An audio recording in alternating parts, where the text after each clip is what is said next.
ವೀಕ್ಷಕರೇ, ನಮ್ಗೆಲ್ಲರಿಗೂ ಕೂಡ ಗೊತ್ತಿರೋ ಹಾಗೆ ನಟ ದರ್ಶನ್ ವಿರುದ್ಧ ಪ್ರದೋಷ್ನ ಮಾಫಿ ಸಾಕ್ಷ್ಯನ ಈಗಾಗಲೇ ಸೆಷನ್ಸ್ ಕೋರ್ಟ್ ಅಂಗೀಕಾರ ಮಾಡಿದ್ದು, ಇದರ ಪ್ರಕಾರ ಪ್ರದೋಷ್ ಅವತ್ತು ಏನ್ ನಡೀತು ಅನ್ನೋದನ್ನ ಕೋರ್ಟ್ ಮುಂದೆ ಸತ್ಯ ಹೇಳಬೇಕಾಗಿದ್ದು, ತಾನು ಬಚಾವಾಗೋದಿಕ್ಕೆ ನಟ ದರ್ಶನ್ ವಿರುದ್ಧ ಸುಳ್ಳು ಸಾಕ್ಷಿಗಳನ್ನ ಕೂಡ ಪ್ರದೋಷ್ ಹೇಳುವಂತ ಸಾಧ್ಯತೆಗಳಿದ್ದು, ಈ ಕಾರಣದಿಂದ ನಟ ದರ್ಶನ್ ಅವರ ಒಪ್ಪಿಗೆಯ ಮೇರೆಗೆ ದರ್ಶನ್ ಪರ ವಕೀಲರು ಹೈಕೋರ್ಟ್ ಮೆಟ್ಟಿಲೇರಿದ್ದು, ಪ್ರದೋಷ್ನ ಮಾಫಿ ಸಾಕ್ಷ್ಯನ ಅಂಗೀಕಾರ ಮಾಡಿರುವ ಸೆಷನ್ಸ್ ಕೋರ್ಟ್ ನ ಈ ಒಂದು ನಿರ್ಧಾರದ ಬಗ್ಗೆ ನಟ ದರ್ಶನ್ ಪರ ವಕೀಲರು ಪ್ರಶ್ನೆಯನ್ನ ಮಾಡಿದ್ದು, ಪ್ರದೋಷ್ ಈ ವೇಳೆ ನಟ ದರ್ಶನ್ ಅವರ ವೈರಿಗಳ ಮಾತು ಕೇಳಿ ಅಥವಾ ತಾನು ಖುದ್ದು ಬಚಾವಾಗೋದಿಕ್ಕೆ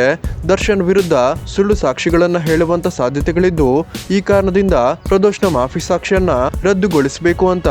ದರ್ಶನ್ ಪರ ವಕೀಲರು ಹೈಕೋರ್ಟ್ಗೆ ಅರ್ಜಿಯನ್ನ ಸಲ್ಲಿಸಿದ್ದು, ಇದರೊಂದು ವಿಚಾರಣೆ ನಾಳೆ ಹೈಕೋರ್ಟ್ ನಲ್ಲಿ ನಡೆಯಲಿದೆ ಅಂತಾನೆ ಹೇಳ್ಬೋದು. ಸೊ ವೀಕ್ಷಕರೇ, ನೀವು ಸಹ ದರ್ಶನ್ ಅವರು ಅರ್ಜಿ ಸಲ್ಲಿಸಿರುವಂತೆ ಪ್ರದೋಷ್ನ ಮಾಫಿ ಸಾಕ್ಷ್ಯನ ಹೈಕೋರ್ಟ್ ರದ್ದು ಮಾಡ್ಲಿ ಅಂತೀರಾ ಅಂದ್ರೆ ದಯವಿಟ್ಟು ಈ ವಿಡಿಯೋಗೊಂದು ಮೆಚ್ಚುಗೆ ಕೊಟ್ಟು ನಿಮ್ಮ ಒಂದು ಅನಿಸಿಕೆಯನ್ನ ಕಮೆಂಟ್ ಮಾಡಿ ತಿಳಿಸಿ.